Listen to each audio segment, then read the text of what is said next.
जय हिंद साथियों।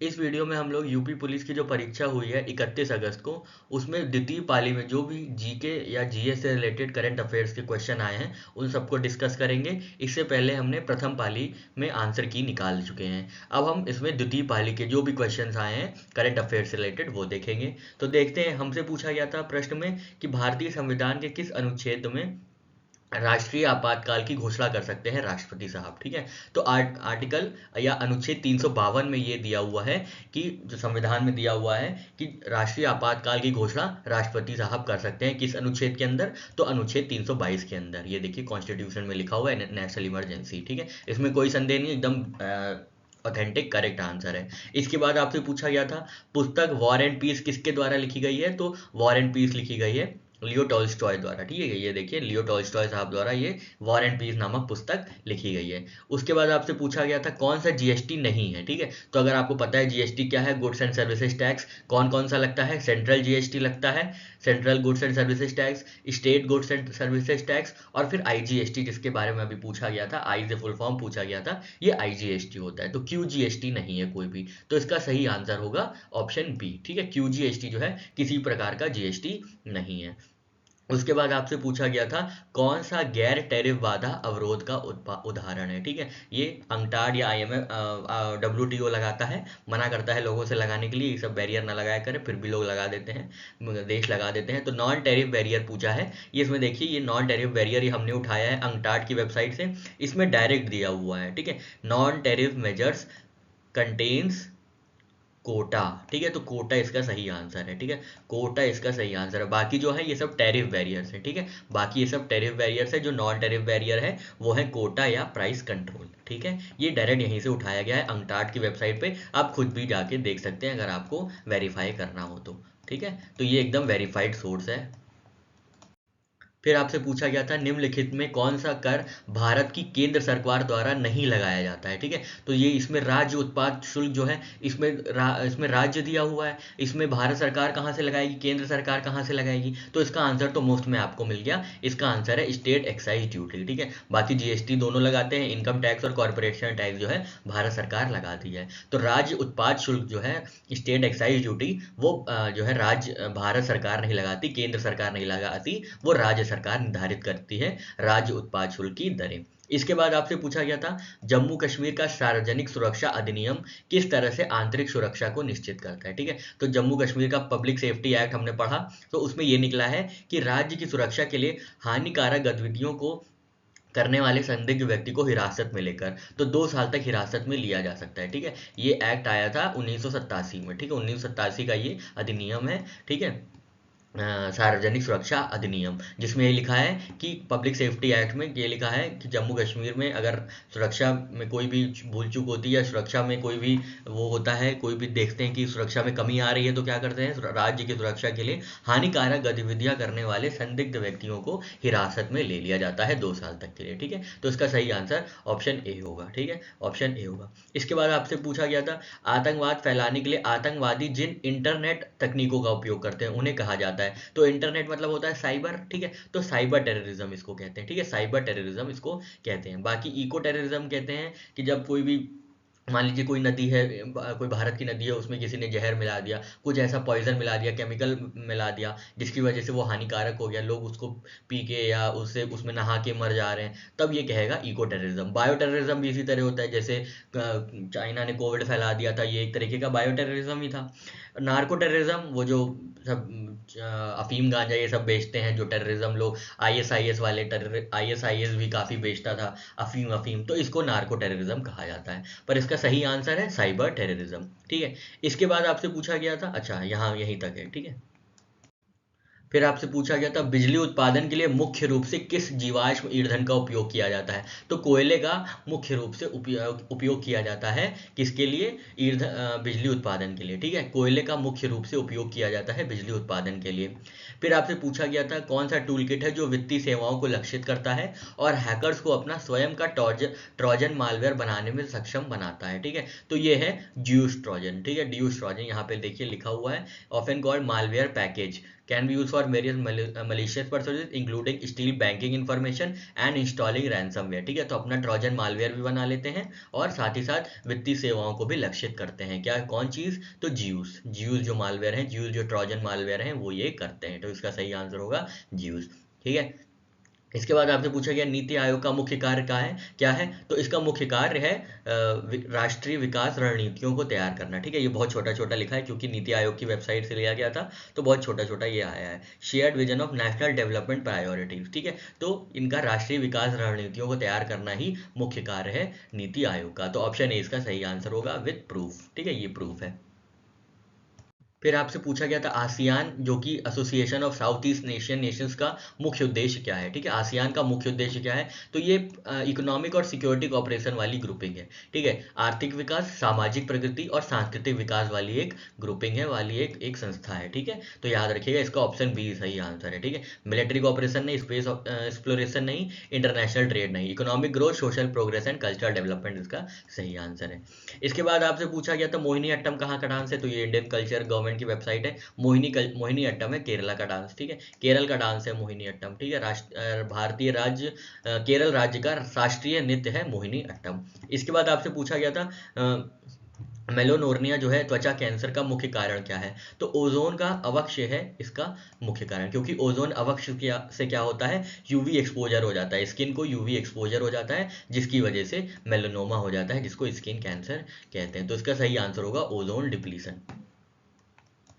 फिर आपसे पूछा गया था 1987 में हस्ताक्षरित भारत श्रीलंका समझौते का मुख्य उद्देश्य क्या था? ठीक है, तो यहाँ पे हमने पूरा टेक्स्ट लिख लिया है, मतलब कॉपी कर दिया है। Text of Indian Sri Lanka accord of July 29 1987 का। इसमें लिखा है to bring to end consequent violence and for the safety, well-being and prosperity of people belonging to all communities of Sri Lanka। तो श्रीलंका से रिलेटेड जितनी भी कम्युनिटीज़ हैं उनकी सेफ्टी हो, उनकी वेलबींग हो, उनकी प्रोस्पेरिटी हो। ठीक है, श्रीलंका में नागरिक संघर्षों को हल करना और तमिल अल्पसंख्यकों के अधिकारों को सुनिश्चित करना ही इसका मुख्य उद्देश्य था। ठीक है, यहाँ पे एकदम प्रूफ के साथ आपको दिया हुआ है।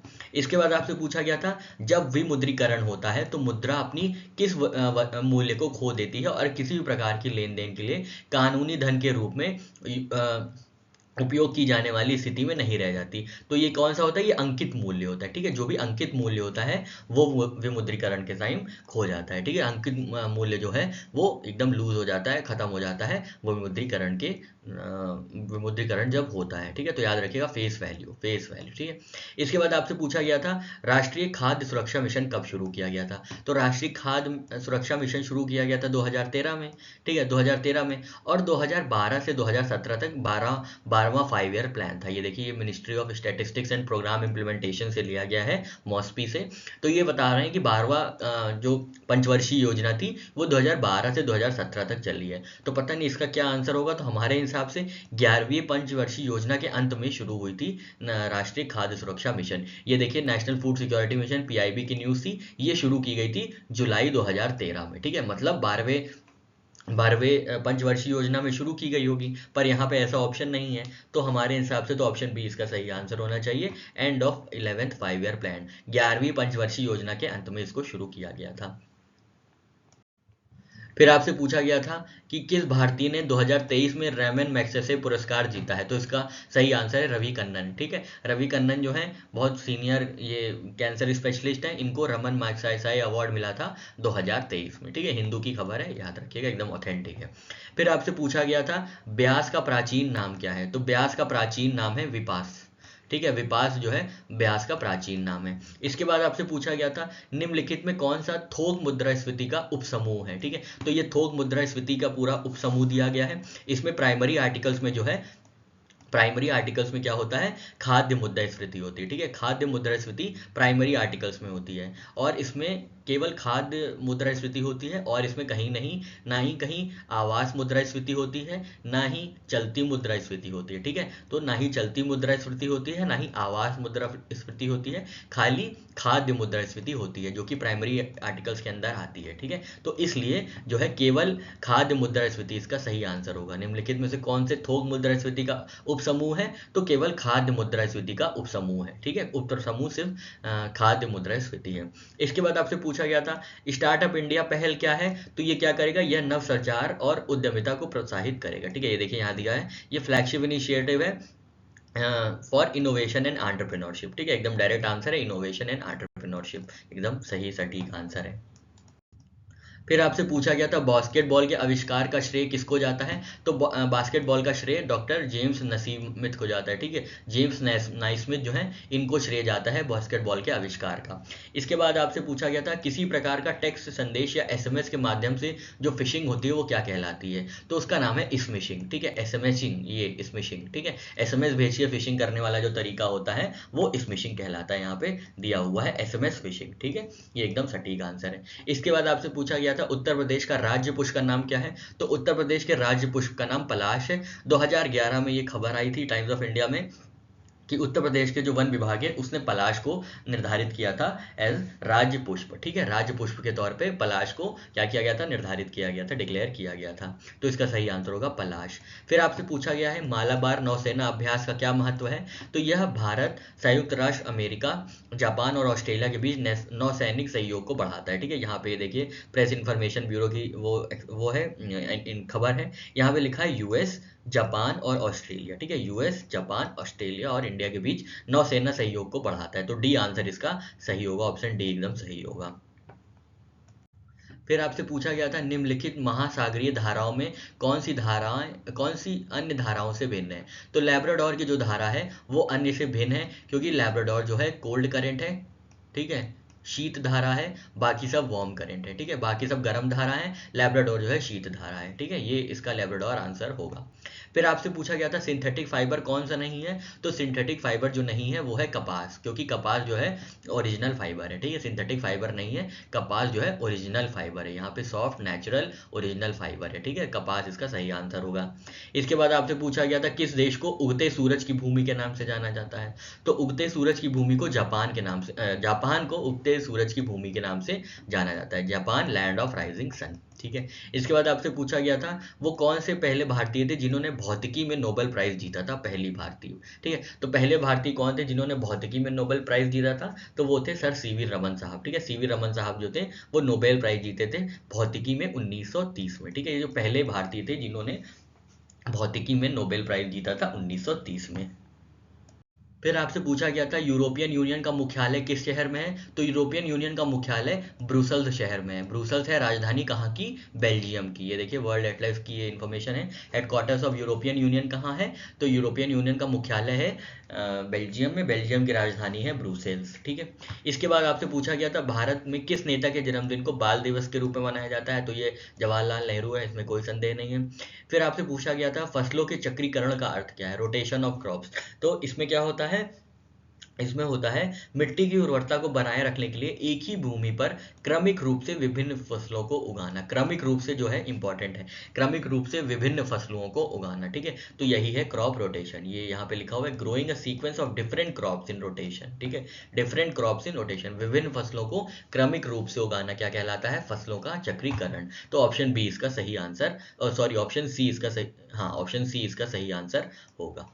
ठीक है, फिर आपसे पूछा गया था हाल ही में मार्च 2024 को किसको सर्वसम्मति से इंटरनेशनल टेलीकम्युनिकेशन यूनियन के डिजिटल इनोवेशन बोर्ड के सह अध्यक्ष के रूप में चुना गया था, तो यहाँ पे देखिए 21 मार्च 2024 की खबर है प्रेस इन्फॉर्मेशन ब्यूरो की, पीआईबी की, जहाँ पे डॉक्टर नीरज मित्तल जो है उनको को चेयर चुना गया है, सह अध्यक्ष चुना गया है किसके, digital innovation board international telecommunication union के। ठीक है, तो इसका सही आंसर है नीरज मित्तल, नीरज मित्तल सही आंसर है। फिर आपसे पूछा गया था 1764 में बक्सर की लड़ाई में अंग्रेजों ने किस भारतीय शासक को हराया था, तो मीर कासिम को हराया था। ठीक है, मीर कासिम को हराया था बक्सर की लड़ाई में। ठीक है, सिराजुद्दौला कहाँ पे थे आप ये बताइएगा, 1757 में इनकी लड़ाई हुई थी अंग्रेजों से। ठीक है, ये बैटल ऑफ बुक्सार में थे, ये battle of Sirajuddaulah battle of Plassey में थे, ये बैटल ऑफ बुक्सार में थे मीर कासिम। बाकी टीपू सुल्तान और हैदर अली कहाँ थे, ये सब साउथ इंडिया में थे, ये एंग्लो मैसूर वॉर में थे, ठीक है, आंग्ल मैसूर वॉर में ये दोनों इन्वॉल्व थे, ठीक है। तो याद रखिएगा मीर कासिम जो है इसका सही आंसर है। फिर आपसे पूछा गया था कौन सा स्वतंत्रता सेनानी इंट्रोडक्शन टू ड्रीमलैंड पुस्तक के लेखक थे, ठीक है। तो ये जो इंट्रोडक्शन टू ड्रीमलैंड पुस्तक है ये भगत सिंह जी ने लिखी थी, ठीक है। Introduction to dreamland bye Bhagat Singh, ठीक है। तो ये जो इंट्रोडक्शन टू ड्रीमलैंड थी ये भगत सिंह जी ने लिखी थी। इसके बाद आपसे पूछा गया था कौन सा शोध डिजाइन एक निश्चित समयावधि में समान विषयों का अंदर अध्ययन करता है। तो इसका सही आंसर होगा लॉन्जिट्यूडनल या अनुदैर्ध्य, ठीक है। Longitudinal research is a way of studying how things change over time, ठीक है। तो कैसे कौन सी डिज़ाइन होती है रिसर्च डिज़ाइन जो same subjects over a period of time को करती है, things change over a time, तो ये लॉन्जिट्यूडनल रिसर्च है। आखिरी में आपसे पूछा गया था राष्ट्रीय मानव अधिकार आयोग के अध्यक्ष और सदस्यों की नियुक्ति किसके द्वारा की जाती है, तो ये राष्ट्रपति साहब द्वारा की जाती है, ठीक है। तो ये यहाँ पे लिखा हुआ है NHRC, ये इसकी वेबसाइट है राष्ट्रीय मानव अधिकार आयोग की। तो ये बताते हैं कि जो भी चेयरपर्सन है, जो भी अध्यक्ष हैं और जो भी सदस्य हैं उनकी नियुक्ति कौन करता है, भारत का राष्ट्रपति करता है, ठीक है। तो राष्ट्रपति इसका सही आंसर होगा।